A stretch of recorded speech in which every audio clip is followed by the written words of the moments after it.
La marée, je l'ai dans le cœur, qui me remonte comme un cygne. Je meurs de ma petite sœur, de mon enfance et de mon cygne. Un bateau, ça dépend comment. On l'arrime au port de justesse. Il pleure de mon firmament, des années-lumière, et j'en laisse. Je suis le fantôme Jersey, celui qui vient les soirs de frime, te lancer la brume en baiser et te ramasser dans ses rimes, comme le trémail de juillet où luisait le loup solitaire, celui que je voyais prier.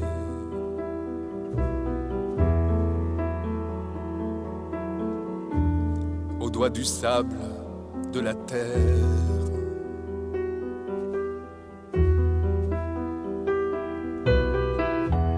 Rappelle-toi ce chien de mer que nous libérions sur parole et qui gueule dans le désert. L'air de Bruxelles te fait du bien? L'air de Bruxelles. Oui. Mais non, ce qui me fait du bien pour l'instant, c'est de partir. Oui, partir me fait du bien. Ah d'accord. Quitter trop me fait du bien. Oui. Parce que partout, il y a encore les images de ce qu'on a subi en juillet. Et je ne peux pas sortir de chez moi sans voir encore des fenêtres défoncées, des maisons vides. Oui, je me souviens, tu devais venir. Voilà, on avait fixé une date et puis tu m'as dit, oui, écoute, ça va. En effet. Oui, tout ce qui vient de se passer. Ouais. Et donc depuis, quand on me dit quelque part ailleurs sur Terre, est-ce que tu peux venir? Je viens volontiers. Ouais, donc l'air de partout ailleurs me fait du bien. Ouais. Ce qui reste, on ne se rend pas compte, mais on a l'impression que c'est loin quand on n'habite pas la vallée de la Vesdre ou les autres vallées inondées. Mais les gens sont en train de lutter partout contre les moisissures et Oui, c'est l'horreur. continuent d'espérer pouvoir revenir dans leur maison. Le froid arrive et c'est pas... ouais. Comment sais-tu gérer un petit peu cette émotion? Parce que c'était je ne l'ai pas du tout bien géré, moi. Non, ça je pense, parce que je vois, parce que Ouais, on le sent déjà sans ces événements-là, mais dans ton écriture, on sent que tu es un homme hypersensible. Oui, j'ai une grande émotivité, Oui, en c'est effet. ça. En effet. Et là, ça a été difficile pour moi, tant que je vivais d'autres choses sur le plan sentimental qui étaient difficiles, et tout s'était un peu mêlé comme ça, tu vois. D'accord. Et donc j'ai vu, je m'en suis pas rendu compte tout de suite, mais je voyais dans le désastre de la vallée un miroir, un effet miroir d'un petit désastre intérieur. Et donc ça a été un moment assez difficile. Hein. Quand t'es-tu rendu compte, étant tout jeune, tout gamin, que tu avais cette émotivité en toi? Oh, très tôt, hein. Très tôt parce que je voyais que les copains n'étaient pas nécessairement comme moi. Oui, oui. Qu'ils avaient l'air plus insouciants et que j'avais déjà cette tendance à me retirer, moi, un peu du monde, à regarder déjà les arbres. Je me souviens que je faisais un peu de compétition, un peu d'athlétisme. Oui. Et j'avais fait mon premier 800 mètres sur la piste du Sartillement. Et je devais être dernier, loin des autres. Mais j'avais vu un oiseau dans les arbres pendant que je faisais ma course. Ah oui, mais c'est ce que j'avais dit à mon père. J'ai vu, je sais plus si c'était un jet ou une pie, dans un arbre de l'autre côté de la piste. Et ça m'avait plu. Mais la course en elle-même m'indifférait. Je n'avais pas plus envie que ça de courir et d'être essoufflé. Mais il y avait des arbres autour de la piste et ça c'était bien. Oui, mais voilà. Donc c'est tout jeune qu'une révélation naît, quoi. Oui, ce sentiment, cette sensation d'être un peu différent des autres. Moi je dis une révélation parce qu'encore une fois, pour les autres, tu es, je vais dire, le petit canard noir. Quoi. Un mystère, en tout cas, oui. Voilà. Un mystère, un rêve. Pourquoi il s'intéresse à ça, lui? Oui, voilà, pendant que les autres courent pour arriver le premier sur la ligne. Au niveau des études, tu t'es lancé vers quoi? Donc je suis professeur de langue germanique. J'ai fait un régiondat en anglais et néerlandais. D'accord. J'avais une petite préférence pour le français, déjà. Mais à ce moment-là, c'était bouché. Hein. Il n'y avait pas moyen de trouver du boulot comme prof de français. Par contre, on cherchait un peu des profs de langue, donc j'ai fait un choix pragmatique, de dire tiens, je me débrouille bien, j'aime les langues. Et c'était une façon aussi de garder le français comme avec ses secrets, ses mystères pour l'écriture, mais laisser le français en dehors de l'école.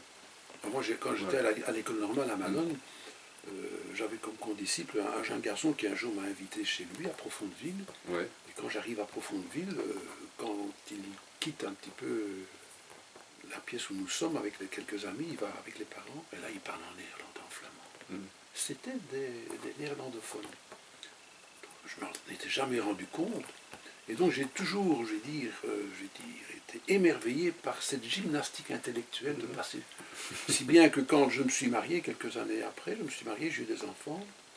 Quand j'habitais Charleroi, avec mon épouse, on a dit, on ferme tout ici, on va s'installer à la côte. Et les enfants ont eu toute une éducation en néerlandais. Donc maintenant, quand ils parlent entre eux, c'est en flamand. Oui. Mais donc je n'ai jamais pu, pour moi, il y a une barrière, il y a un fossé, et je suis tout content quand un garçon comme Roel Jacobs nous explique que même à Bruges, les gens intramuros, on leur parlait, Oui, hein. mais en dehors. D'ailleurs, c'est bien simple. Une anecdote, quand on est arrivé à Knock, quelle langue parlez-vous à la maison, on demande le directeur. Le français.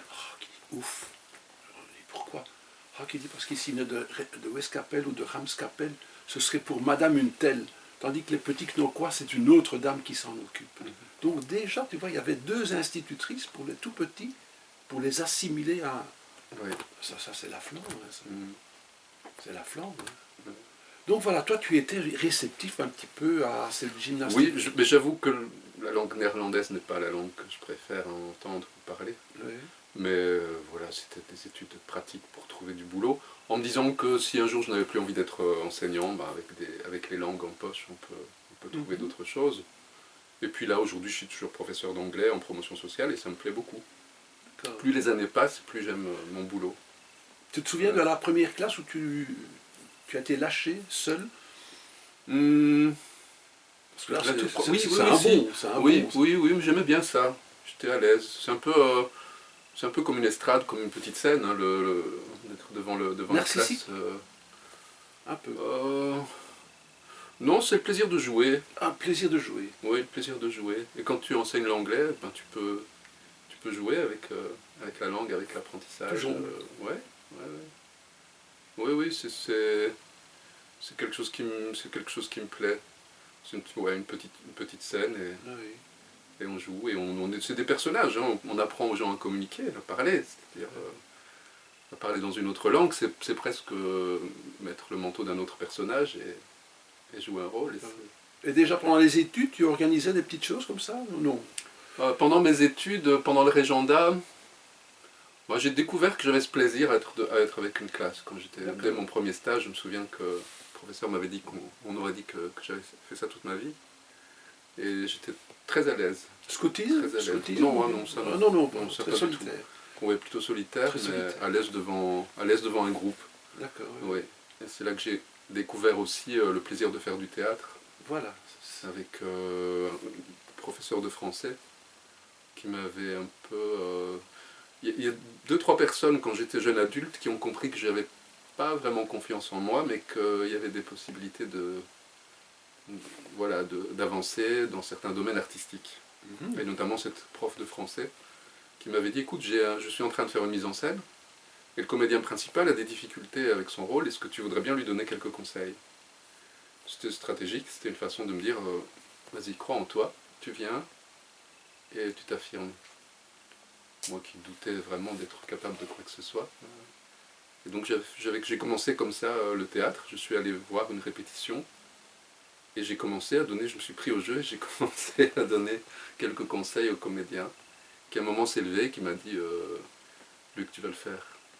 C'est amusant. Et il m'a laissé son rôle. C'est amusant parce que tu me fais penser un peu à ma fille qui étant jeune, toute gamine, on était à Knock comme ça. Et puis tu avais des grands boutonneux de 16-17 ans qui venaient sonner à la maison en disant, monsieur, est-ce qu'on peut voir Sarah? Qui avait 7-8 ans. Je dis, mais qu'est-ce qu'ils veulent ces grands-là qui étaient les moniteurs de la troupe de scout où elle était? En réalité, ils venaient voir papa et maman en disant, est-ce que Sarah peut venir avec nous en week-end? Parce qu'on doit aller louer une pâture en Ardennes, mais comme on ne parle pas le français, Ah, ah. donc elle s'est retrouvée étant gamine, Mhm. toute gamine, avec des plus âgés, je veux dire, à déjà être la petite Ouais, qui savait se débrouiller. Quoi. ouais. Ça a été un tremplin. Hein. Ah oui. Tu vois, il y a parfois des Mhm. petites choses comme ça qui Mhm. font que toi, tu as un prof qui dit, tiens, j'ai un tel qui est en difficulté, tu pourrais me Mhm. donner. C'est incroyable. Voilà, oui, oui, cette confiance-là qu'on t'accorde, ça te permet après, parce que c'est un chemin de vie aussi, Oui. le théâtre, bon, voilà, j'y suis encore à l'occasion, et ça tient, ouais, deux, trois personnes qui comprennent qu'il y a peut-être quelque Qui chose ont de eu bien le à temps faire. de te regarder, de t'observer, de déceler. Oui, cette prof notamment, oui, Voilà. oui, oui, qui s'est dit tiens. Et une poétesse aussi, la même chose s'est passée en écriture, j'avais participé en cachette, je dirais, à un concours de poésie, le prix Liège Jeunes Auteurs, ça s'appelait comme ça alors. Et la présidente du prix m'avait invité chez elle. J'étais dans les lauréats, mais je n'avais pas eu le prix. Elle m'avait dit, moi, je t'aurais accordé le prix. Elle m'avait expliqué pourquoi. Et elle m'a dit, ce que je te propose, c'est de venir à la maison régulièrement. C'était Maggie Tirititeux. Tu viens de temps en temps, et moi, je t'enseigne un peu la poésie, le sonnet, et l'art d'écrire. Et alors, j'allais chez elle, et entre ses soupes, ses crêpes, Voilà. tableaux, et sa revue littéraire artisanale, elle me parlait de poésie. Et elle a compris aussi que j'avais pas trop confiance en moi, mais que je pouvais faire un chemin en écriture. Et elle m'a proposé, un peu dans le même esprit que cette enseignante dont je parlais, elle m'a proposé un jour de corriger un manuscrit qui allait être proposé chez un éditeur. Elle me dit, voilà, on m'a demandé à moi de le faire, mais je pense que tu le feras mieux que moi. C'est tel auteur, vas-y, fais les corrections. Et je me suis pris au jeu aussi, j'ai corrigé j'avais quoi, 20 ans, moi, un peu plus. Et j'ai corrigé ce manuscrit de cet auteur que je n'ai jamais rencontré. Ça a été envoyé à la maison d'édition et accepté et publié. Et là, même chose, c'était une façon de dire vas-y, tu peux croire en ce que tu écris. Et tu as ce talent-là, donc. Ah ben moi, j'ai vécu, parce que tu parles de ça, moi j'ai vécu une autre expérience il y a une dizaine d'années d'ici. J'ai un ami qui fait son jogging, qui me dépose une affiche en disant, oui, on va jouer ma pièce de théâtre à Bruxelles. Tu veux bien? Je dis non, j'en mettrai demain parce qu'on va faire des vitrines demain. Et voilà, voilà. Et je rentre à la maison, mon fils est sur Facebook, que je découvre, c'est quoi ça? Mais il me dit, écoute, tu tapes le nom de tes copains, tu vas retrouver. S'ils sont sur Facebook, donc je tape le nom d'un garçon. Je dis, tiens, mais.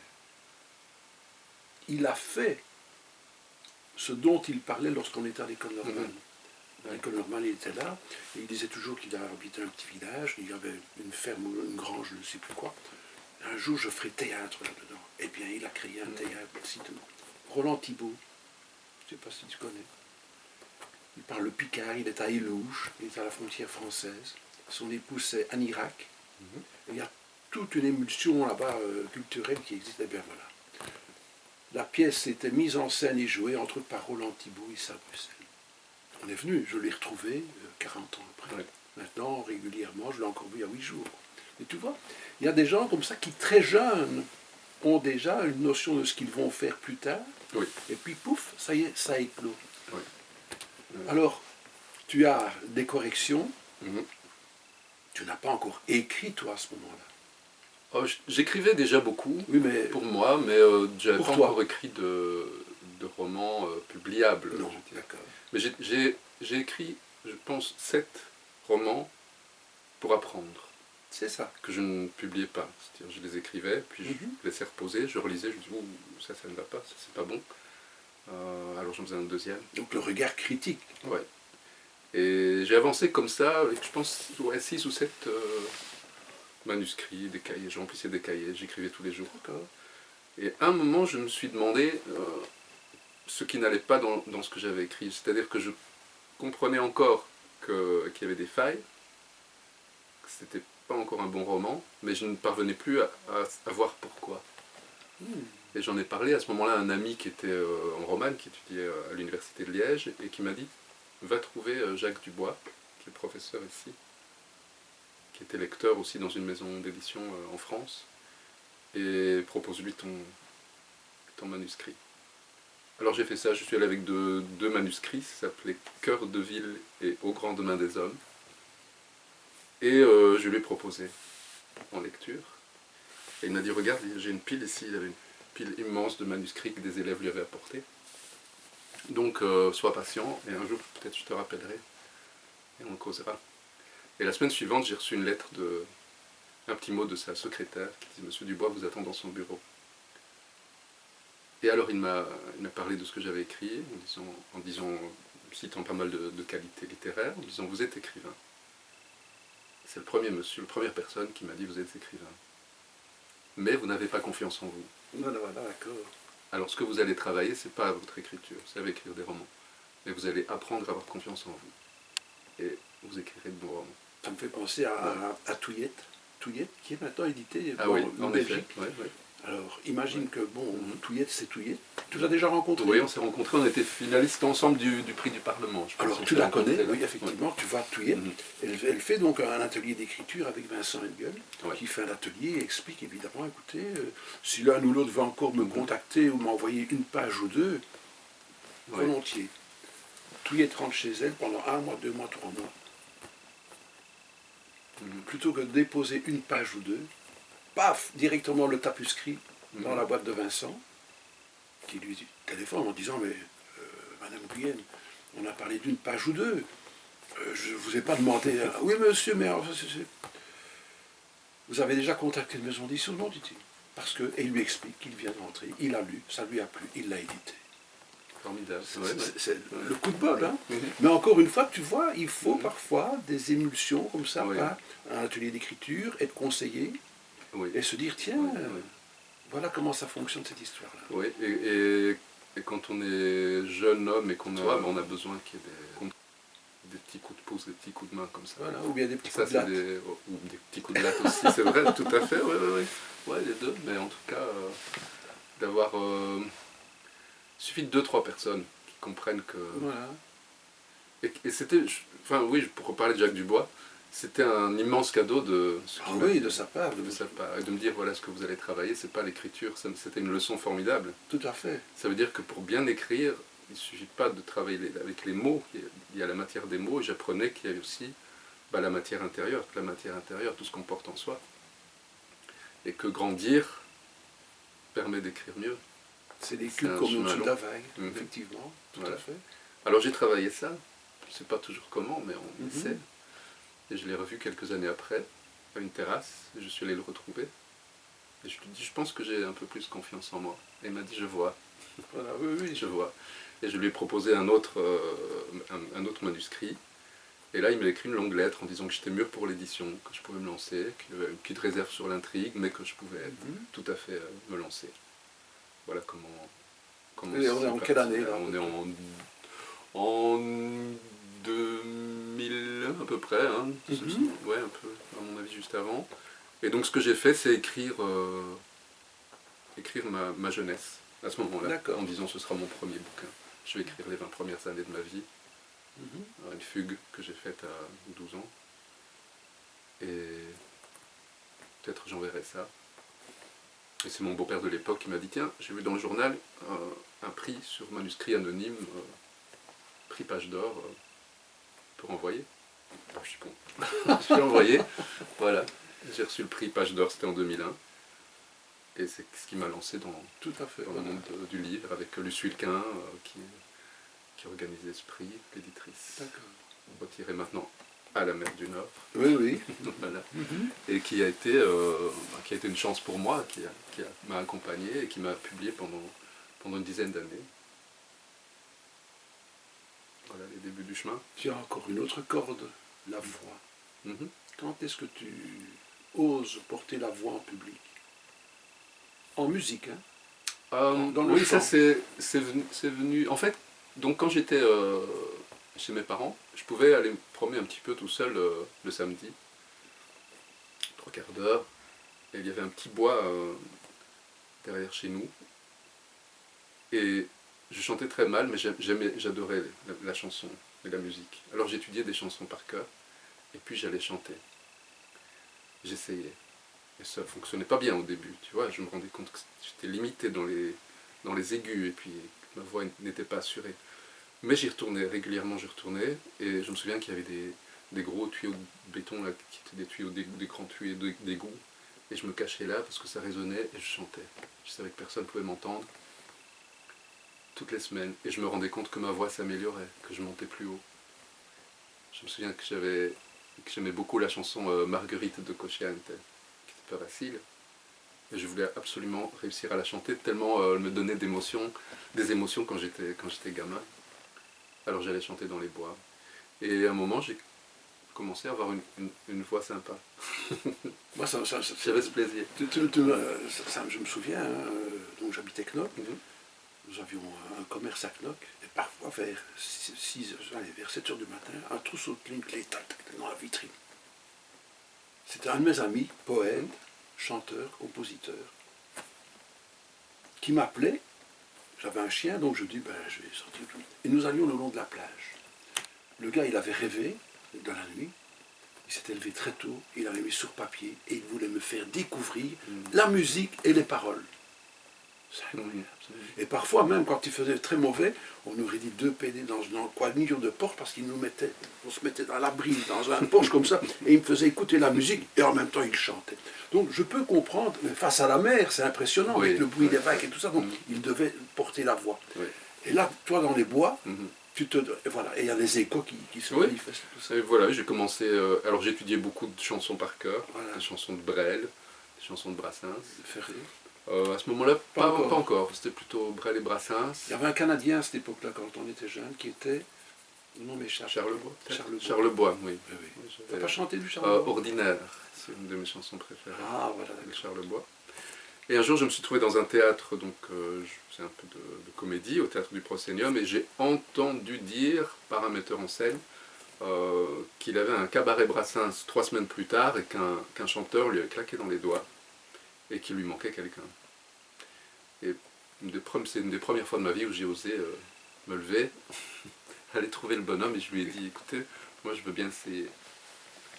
Mais vous ne me connaissez pas, il m'a dit, venez demain, voilà l'adresse, il y aura le guitariste, et on fait un essai. Je suis allé, et Le tremplin j'ai commencé vibrait. comme ça, voilà, avec un cabaret Brassens à Liège. Quelle année? Quelle année? Les années quoi? Ouais, je sais Non. pas, c'était, ouais, à mon avis, oui, ça devait être dans les années 90, ouais. Oui, il y a déjà pas mal de temps. Donc tu t'as franchi dans la vie. Parce qu'il faut s'affranchir pour oser. Oui, et ça m'est pas arrivé souvent d'oser, d'aller demander quelque chose à quelqu'un, ça m'est pas arrivé souvent, non. Non, Vraiment en élan du cœur, quoi. Mais là, j'ai senti que je pouvais pas passer à côté, que c'est comme si c'était une invitation, que j'étais là pour ça et que je devais me lever, même si j'ai du mal à faire ça, et aller ouvrir des portes, aller sonner aux portes pour dire bonjour, je fais ceci ou cela, je suis incapable de faire ça d'habitude, mais 2 ou 3 fois dans ma vie, je l'ai fait. Comme tu sais refermer des portes. Nous avions rendez-vous, tu as dit, je la claque. Ouais. Est-ce que tu as vécu d'autres moments comme ça, où des pulsions, des émotions t'ont dit, je laisse tout tomber, je fais? Je réponds à ça. Ou bien, c'est quand même pas une première, ça. De vivre quelque chose comme ça qui te D'aussi retourne. fort, d'aussi violent, je pense que c'était quand même la première fois. Oui. Là, on t'a senti Oui. vraiment, je dis, comme un jeune chien qui était lâché un peu. Ouais, j'étais un peu en perdition. Oui. Et il y avait cette urgence en même temps Voilà, c'est ça. d'aider, d'aller aider les gens, d'aller prendre une raclette, d'aller nettoyer les maisons. Tu n'étais sûrement peut-être pas bien non plus à ce moment-là. Non, mais j'ai pas vu à quel point j'étais pas bien du tout, non. C'est venu un très mauvais moment, un moment où j'aurais eu besoin d'une grande paix, de quelque chose de calme, de doux. Ça t'a peut-être Et la vallée a été ravagé. ça a été très difficile, et c'était à l'emporte-pièce. Quand j'allais aider tous les matins, je mettais mes bottines, je prenais la raclette et j'étais dans les rues de Trot à aider les gens, à aider des amis. Quand tu vois le pauvre Jusqu'à Christian l'épuisement. Liebens aussi. Oui, un Quand tu Essonfaux, vois voilà, qui a perdu tous ses livres. C'est épouvantable ce que ces gens ont vécu. Hein. Oui, ça a été assez terrible. Oui, il a été traumatisé aussi. Comment vis-tu ça maintenant? C'est encore évidemment toujours très présent. Oui. Mais est-ce que tu parviens un petit peu à prendre un peu de recul? Ça évolue. Ça évolue parce que, comment dire, j'essaie de de m'apporter des choses nouvelles aussi, de me réconcilier aussi avec moi-même, avec mon histoire, avec voilà, avec Chaudfontaine aussi, avec Trau. Donc, Parce que tu as fait de beaux textes hein, sur la oui, ça vallée. m'a beaucoup aidé Oui. d'écrire Vestre en 2 fois, en 2 temps. J'ai commencé d'abord, mais c'était pas bon. Je faisais fausse route, j'essayais de faire un récit, mais je m'en sortais pas bien, et ça me faisait mal de l'écrire. Puis j'ai recommencé ça du jour au lendemain. J'ai tout repris en faisant des petits textes assez courts, comme ça. Des flashs, inspirés de ce que j'avais vu, des gens que j'ai rencontrés, d'un enfant qui ne parlait plus parce qu'il avait vu une maison s'effondrer, qui n'avait plus... Ça c'est pénible de voir tout disparaître et les enfants qui voient tout partir, oui. les vieux qui ont une vie aussi, derrière qui eux, pleuraient sur leur seuil parce que il y a une dame qui est décédée récemment dans le quartier, qui n'a pas tenu, qui n'a pas supporté le choc, qui essaie de s'accrocher, mais qui a, voilà. Je me souviens de cette journaliste de la RTBF qui, Oui, à un moment donné, a dit écoute, bon, en avant, moi je fonce et je vais dans. Oui, il y a une solidarité magnifique, ça tout à réchauffe fait. le cœur de voir la solidarité qu'il y a eu, des gens qui sont venus turn out, notamment par dizaines pour venir, Tout à fait. aider. Même les pouvoirs publics, je vois, même, je dis que Knock a envoyé quelquefois des gens, de partout en Flandre aussi, ils ont envoyé des gens. Oui, oui. Donc dans l'écriture, ça te marque, quoi. Oui, et j'ai senti aussi une demande, c'est-à-dire que dès que j'ai commencé à écrire quelques extraits, de gens dans mon entourage qui disaient Luc, on en a besoin. Voilà. J'ai eu ça comme message, on en a besoin, quand est-ce que tu le publies? Je dis, bon, pas tout de suite, je viens de sortir un autre bouquin, et il faut le temps que je l'écrive, mais j'y travaille, j'irai au bout, là, il est terminé. Mais c'était, ouais, il y avait cette motivation de me dire, ah, ça fait du bien aux gens qui le lisent et qui sont concernés. Donc là, je vais au bout et je l'écris. En essayant d'amener quand même un peu de légèreté aussi de temps en temps. Ouais. Alors on fait un bond en arrière, on revient aux premières éditions. Oui. Donc tu as un texte qui est fini, pour toi c'est le plus beau texte, mais qui peut peut-être être corrigé, qui sera peut-être rectifié par une correctrice, par l'éditrice. Quel est ce premier ouvrage? Mon tout premier, Oui. La cage au cri. Oui. Ouais. La cage au Comment cri. ça se passe avec l'éditeur à ce moment-là? Ça s'est très bien passé, la rencontre s'est bien passée, comme le roman a été récompensé d'un prix avant d'être publié, c'était un peu... Elle l'a pris tel quel? Elle l'a pris tel quel. Oui, elle m'a demandé pour changer le titre, c'est-à-dire qu'il devait s'appeler, enfin je souhaitais qu'il s'appelle Petit. Elle m'a dit Petit, pour un premier roman, c'est pas assez littéraire. Voilà. Choisir un titre un peu plus littéraire. J'avais l'image de la cage au cri, donc, qui est ici, dans le livre, et elle m'a dit ça, c'est une image magnifique, c'est peut-être bien comme titre. Voilà. Donc c'est le premier jalon que tu poses, ça. Ouais, voilà. Et puis, très bien accueilli par les médias, et M. Lequin, j'avais sa confiance, et elle m'a demandé que je continue, si je pouvais continuer de lui envoyer un manuscrit chaque année pour sa maison. Belle bibliographie, hein. Ouais. On va dire tout citer, on invite plutôt le lecteur à acheter le dernier ouvrage ou les précédents, où là, elle a tout repris de A à Z. C'est un petit peu comme ça, on ne divulgue pas ce qui... C'est une façon de découvrir. Ouais. J'ai eu la chance de lire, il y a quelques mois d'ici, même plus d'un an, un tapuscrit, que j'ai beaucoup aimé, tu t'en souviens? Ah oui, voilà. Oui, tu étais le premier à le découvrir. Et malheureusement, comme beaucoup d'auteurs, il n'a pas peut-être été réceptionné, ou l'éditeur n'a pas été réceptif. Ça m'a peiné évidemment, parce que j'en ai été malade pour essayer. Oui, quand on aime quelque chose, quand on dit tiens, ça j'aime le défendre, et tu as eu la chance, tu m'as dit écoute Willy, David le prend. Oui, c'était ma première idée, je pensais bien qu'il allait plaire à David Giannoni chez Malmström, de toute façon, oui. Qui en a fait un très bel objet, qui en a fait un bel ouvrage. Oui. Est-ce qu'il a été sévère au niveau, je vais dire, de l'édition? Est-ce qu'il a non, mais ici c'est Pascal Blondiou qui l'a lu D'accord. Et qui m'a fait quelques retours. D'accord. Avec beaucoup d'humilité, de gentillesse et des choses toujours très justes. C'est-à-dire qu'il y a très peu de choses changées, mais c'est toujours très pertinent ce qu'il fait comme retour. Parfois quelques mots, une idée, une image, un petit rappel, une petite erreur. C'est admirable que tu es réceptif, je veux dire, à ce genre de suggestions littéraires. Ah, mais pour moi, c'est des cadeaux. Je C'est sais des qu'il y a- cadeaux. qu'il y a des auteurs qui ont du mal, qui se sentent visés personnellement, si on leur dit tiens, ce passage-là n'est pas. Le titre a changé. Le titre a changé, oui. Oui, oui. Ça, c'est une histoire particulière, parce qu'il devait s'appeler l'arbre d'oubli. Oui. Donc, pour resituer, je suis parti au Bénin en 2005 et j'ai visité Ouida. Donc, je vivais là-bas chez l'habitant, chez des habitants. Et j'ai visité Ouida avec un jeune guide qui se prénommait Sardou, parce que ses parents aimaient beaucoup Michel Sardou. Et le petit Sardou m'a montré à un moment les restes d'un arbre en disant ça, Yovo, Yovo c'est le blanc, Yovo ça c'est l'arbre d'oubli. Et il m'a expliqué que les esclaves devaient tourner autour de cet arbre pour oublier leur culture, leur vie précédente, avant d'embarquer sur le navire négrier. Et l'idée du roman est née à ce moment-là. C'était une nouvelle, et puis il a fallu beaucoup de temps pour que les idées se mettent en place. Mais l'arbre d'oubli s'était un peu imposé comme titre à ce moment-là. Et puis je l'ai travaillé. Et j'ai lu un ouvrage d'un sociologue américain qui expliquait que l'arbre d'oubli, c'était une invention pour les touristes. D'accord. Que cet arbre-là n'avait pas existé selon lui, parce qu'il n'y avait aucune trace, ni écrite ni orale, de cet arbre d'oubli, avant 1990, au moment où les touristes ont commencé à aller au Bénin.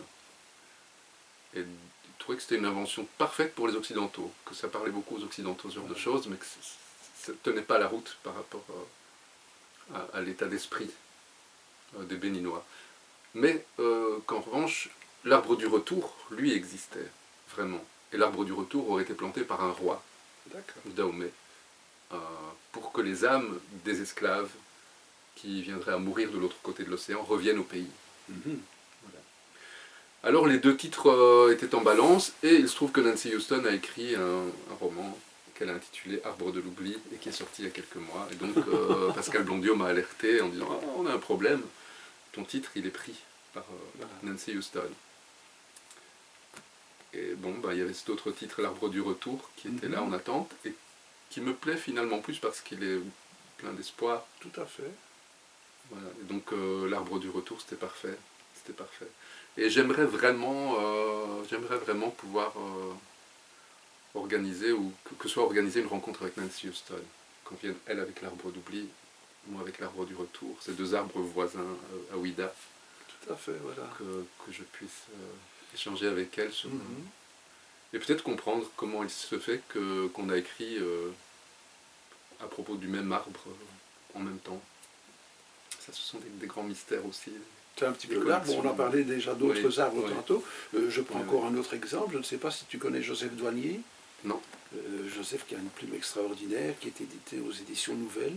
Un de ses ouvrages a été réédité dans la collection Espace Nord, La promesse faite à ma sœur. Oui. Et il retourne au Rwanda, et là aussi, sur les terres de la famille, il y a aussi cet arbre-là. Et donc il y a toute une symbolique qui existe. Tiens, entre parenthèses, par les Français qu'il rencontre sur place lors de son dernier séjour ici, il est invité par l'ambassade de France lors d'une conversation où le français renaît de ses cendres, parce que suite à la visite de Macron, on ose reparler le français, je veux dire, l'organisation d'un salon du livre. Et voilà notre petit Belge, qui est chargé par l'ambassade de France de créer et d'organiser le premier salon du livre francophone en février l'année prochaine. Formidable. Donc voilà Joseph qui est infirmier ici dans un hôpital, il parle bien loin, qui vient d'être encore invité par l'Alliance française à aller à Tunis, quand il n'est pas en Amérique latine. Donc Joseph est un garçon qui bouge pour la langue française, quoi. Donc évidemment là le Rwanda et l'organisation d'un salon pour lui c'est... Oui, c'est bien parce que le Rwanda bascule vers l'anglais là depuis quelque temps. Oui, mais maintenant comme Macron est allé faire son mea culpa, voilà, le français revient. Le français revient. Bon. Mais alors, je reviens à ton ouvrage, il y a quand même un autre événement qui se passe aux États-Unis, qui font qu'il y a une explosion encore en toi qui se manifeste. et tu reprends la plume, tu complètes ton ouvrage, Oui. et tu vas en faire, je vais dire, ce qui vient de sortir ici. Oui, avec George Floyd, Voilà. ça, oui, assassiné, au moment où j'écrivais les dernières lignes. C'est une explosion intérieure, Oui. ça. Oui, parce que oui, le roman n'était pas terminé. Le roman n'était Tu pas t'en es terminé. rendu compte à Puis ce moment-là oui, mais je m'en rendais déjà compte. C'est-à-dire que je n'avais pas ma fin comme j'aurais voulu. Voilà. Donc, Et elle se alors, présente. quand tu n'as pas ta fin comme tu veux, ben, tu fais dans ta petite cuisine interne, une fin poétique qui sonne bien, mais voilà, ça manquait de vérité. Et puis, cet épisode tragique s'est imposé comme pouvant clôturer le roman. Et j'ai attendu, pour mettre le point final, le déroulement du procès de Chauvin. Voilà, est-ce qu'il sera condamné ou non. Ouais, pour pouvoir clôturer ce bouquin. Mais 9 générations, parce que je pense qu'on Oui. est sur 9 générations, c'est une documentation incroyable que tu as dû Oui, rassembler. c'était un très gros travail. Oui, oui. Oui, j'ai lu des milliers de pages. J'ai une collection de bouquins sur le sujet à la maison. Oui, la Rédiqueur notamment, avec sa brique sur les navires négriers. Et quelquefois, tu lis deux bouquins et un magazine pour un chapitre. Tu avais lu le livre de Wilfrid Je n'ai pas lu. de Wilfrid Songuet, qui avait écrit 4 mers, 4 océans, quelque chose Non, je comme n'ai ça. pas lu ça. Un océan, Ouais. 2 mers. Ah, d'accord, il ne sera pas content, Wilfrid. Mais bon, Oui, qui avait écrit aussi sur le sujet, sur les non, en fait, navires. je n'ai pas voulu lire de romans sur le sujet. D'accord. Je me suis documenté. D'accord, là, Donc, l'effet historique. Quoi. Oui, pour pas non plus être trop influent. Si, j'ai lu Baldwin. Ah, d'accord. Oui, de lui j'ai lu deux bouquins. Mais sinon, très peu de romans, pas d'autres romans. Je réfléchis, s'il y en a un autre, un troisième qui était sorti chez Belfond, Wave, l'histoire d'un homme à qui on demande d'être un reproducteur. C'est un grand gars solide, et qui lui sert de reproducteur. Voilà, que l'esclavage soit garanti, puisqu'à un moment, quand la traite a été interdite, il fallait quand même continuer du coup à faire en sorte que les esclaves se reproduisent, puisqu'on ne pouvait plus les amener d'ailleurs. Tu vois. Donc il y a ça que j'ai lu aussi. Mais sinon, ce sont des documents historiques, des bouquins de sociologie, et puis comprendre aussi la psychologie, et tout plein d'enjeux. Tu te demandes pourquoi je souris parce que tu parles du reproducteur. J'ai un petit livre là-haut qui s'appelle L'homme semence. Je pense que je ne sais plus. Enfin, c'est un petit village ou en montagne, je ne sais plus très bien où, mais tous les hommes ont disparu, la guerre a tout ravagé, il n'y a plus que des femmes. Quoi. Et un jour, il y a un gars qui passe. Et hop, elle décide l'une et l'autre de le garder, quoi. Et hop, il passe un jour. Voilà, ça devient L'homme semence. Un tout fin bouquin qui est magnifique à découvrir. C'est la belle vie, ça. Il est où ce village Je ne sais plus, je te montrerai, je le livrerai là dans le coin. La couverture. Oui. Qui a fait le choix de la couverture, qui est magnifique? Oui, c'est... en fait, j'ai toujours aimé l'œuvre d'Adelin Donnet, c'est lui qui signe cette toile. Et donc j'avais proposé d'abord une photo à David, une photo que j'ai prise au Bénin d'un petit garçon qui s'appelait Carin, qui avait très peur de moi, qui n'avait jamais vu de blanc et qui pleurait chaque fois qu'il me voyait. Avec les autres enfants qui lui faisaient la blague, qui le prenaient, qui le mettaient devant moi et puis qui partaient en courant et lui qui pleurait. Enfin voilà, j'avais envoyé une photo de ce portrait. Et puis David m'a dit, je pense pas qu'une photo soit le meilleur choix. Et j'ai envoyé un petit mot à Adelin Donnet que je ne connaissais pas personnellement en disant, est-ce que vous seriez d'accord, très cher monsieur, de proposer quelque chose pour la couverture? Il m'a dit, oui, choisis, c'est un liégeois. Choisis, une fille, voilà, il y a ma page, là tu regardes. Et non, ça c'est une réussite. réussite. Hein. Oui, c'est formidable, hein, avec ses écritures, ça colle parfaitement au sujet, au récit, au roman, donc voilà. Il m'a fait ce cadeau. Très beau cadeau. Peintre, ouais. Très beau cadeau, très belle couverture, et je ne sais pas si on l'avait dit avant ou après, mais c'est un bel objet. C'est bien fini, c'est bien fait. Oui, c'est un beau travail de la maison d'édition. Tout à fait. Et puis David, il fait tout ce qu'il peut pour qu'on parle du roman et pour que avec son équipe, que ça se passe bien. Donc je suis très très heureux d'être... Un autre roman, Oui. Éléphant Iceland. Oui, Belfond. Chez pardon. Belfond, oui. Belfond. Raconte-nous un peu l'histoire de cet ouvrage. Sa genèse. Oui, parce qu'il y a l'histoire. Oui, oui, oui. Oui, hein, donc on parle encore d'enfermement et de quête de liberté, mais Oui. donc, à propos d'enfants dans les orphelinats et les maisons de correction en Belgique au siècle dernier. Et c'est en achetant un petit meuble d'occasion sur une brocante que je l'ai acheté à une dame qui a pris mon adresse pour me livrer le meuble et qui m'a dit « Ah, mais oui, mais vous connaissez mon mari, c'est Hugues Dorzé, rédacteur en chef du magazine Imagine, et que moi et d'autres avions récompensé d'un prix, puisque je faisais partie d'un jury littéraire, et il avait obtenu un prix. Voilà, on s'était rencontrés à cette occasion. Je dis, c'est Hugues Dorzé. Ok, donc il m'a apporté lui-même le meuble, et il avait oublié dans ce meuble un petit bouquin sur le thème, sur les prisons, que j'ai ouvert au hasard, et c'est en l'ouvrant au hasard que j'ai vu une page sur les bagnes pour enfants qui existaient au siècle dernier en France. C'était un choc aussi, j'ignorais qu'il existait des bagnes pour enfants en France au siècle dernier. Et j'ai senti que ça allait faire un roman, et donc j'ai recontacté Hugues Dorzé en disant « Voilà, je dois te rendre un livre que tu as oublié dans le meuble que tu m'as livré. » Il m'a dit « Non, tu vas le garder. Et non seulement tu vas le garder, mais comme c'est un thème qui m'est cher et sur lequel j'ai beaucoup travaillé en tant que journaliste, je vais t'envoyer des documents pour nourrir ton travail. » C'est comme ça qu'Elephant Island a vu le jour. C'est magnifique comme histoire. Ouais. Luc, je te remercie d'être venu me voir. Mais c'était un grand plaisir, Willy. Il y a un timing que je ne sais pas où on en est, mais enfin, bon, je sais qu'on a rendez-vous avec quelques invités dans une demi-heure, trois quarts d'heure, je ne sais pas. J'espère que ça se passera aussi bien que maintenant. Sinon, on s'est déjà bien amusés tous les deux. Oui. Bien sûr. Voilà. Merci à toi. Merci beaucoup.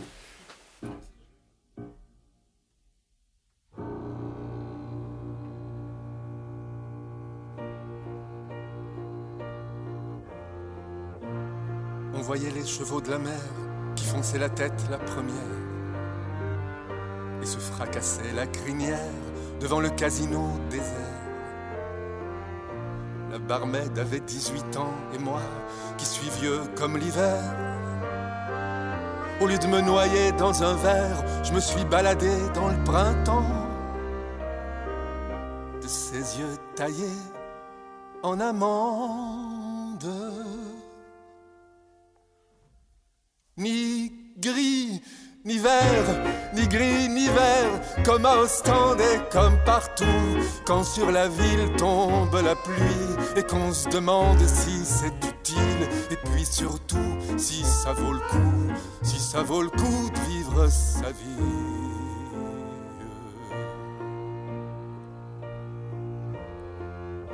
Je suis parti vers ma destinée, mais voilà qu'une odeur de bière,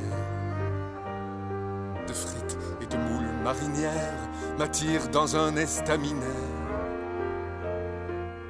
Là il y avait des types qui buvaient, des rigolos, des tout rougeaux, qui s'esclaffaient, qui parlaient haut, et la bière on vous la servait bien avant qu'on en redemande.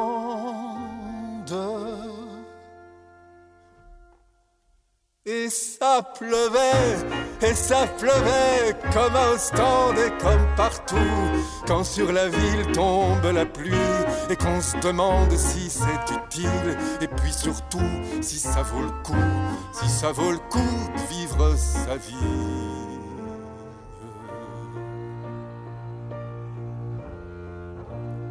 On est allé bras dessus, bras dessous, dans le quartier où il y a des vitrines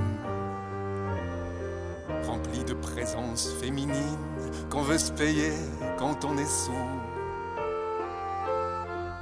Mais voilà que du fond de la rue est arrivé un limonaire avec un vieil air du tonnerre à vous faire chialer tant et plus, si bien que tous les gars de la bande se sont perdus se sont perdus, comme à Ostende et comme partout, quand sur la ville tombe la pluie et qu'on se demande si c'est utile, et puis surtout si ça vaut le coup, si ça vaut le coup de vivre sa vie.